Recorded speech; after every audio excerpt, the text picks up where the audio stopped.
চাঁদাবাজির পুরো নেটওয়ার্ক কিন্তু এখনো আওয়ামী লীগের দখলে। আচ্ছা। কারণ গত 16 বছর যারা কোন দোকান কত টাকা চাঁদা দিয়েছে, কোন ইটের ভাটা, কোন জলমহল বালুমহলে, কোন ঠিকাদারের কাছ থেকে কত টাকা চাঁদা উঠছে, এইটা গত 16 বছর যারা চাঁদাবাজি করে নাই তারা তো জানে না। এই জন্য চাঁদা উঠানোর জন্যই আগের আওয়ামী চাঁদা উত্তোলনকারী গোষ্ঠীকে সবাইকে রাখা হয়েছে এবং পরিমাণ বাড়ায় দেওয়া হয়েছে। কারণ হচ্ছে টাকার কিছু অংশ এখনো কলকাতায় পাঠাইতে হয়। যারা চাঁদা উঠান তাদের অনেকে আমাকে এইটা পুরো অঙ্কটা বুঝায় বলছে যে চাঁদার পরিমাণ আগের থেকে বেশি কেন। ধরেন একটা টেম্পো স্ট্যান্ডে আওয়ামী লীগের সময় 700 টাকা চাঁদা দিতে সিএনজিওয়ালারা অথবা ওই যারা ওই টেম্পো টাইপের যানবাহন চালায়, বলে যে আমরা এখন 1900 টাকা দিই, 1800 টাকা দিই।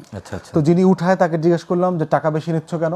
বলে যে আগের যারা চাঁদা উত্তোলনকারী আছে ওদের ফিজ আছে, আমারও একটা অংশ নিতে হয়। এর বাইরে যোগ হয়েছে হচ্ছে ওদের নেতারা আবার কলকাতায় এখন পলাতক, মালয়েশিয়াতে পলাতক। ফুয়াদ ভাই, একেবারে শেষ দিকে ভরণ পোষণের টাকা এই জায়গা থেকে আমাদের বের হওয়ার জন্য আসলে কি করতে হবে? একেবারে 10 সেকেন্ড লড়াই। দেশের মানুষকে নাগরিক হইতে হবে। এই দেশ যে আপনার, এই দেশের সম্পত্তি যে আপনার, এই মালিকানাটা নিতে হবে। দরদ দিয়ে দেশটার জন্য কাজ করতে হবে। সোফায় বসে যদি মনে করেন যে অন্য কেউ এসে দিল্লির বিরুদ্ধে কথা বলবে, দেশটাকে সুজলা সুফলা শস্য শ্যামলা বানায় দিবে, এটা হবে না।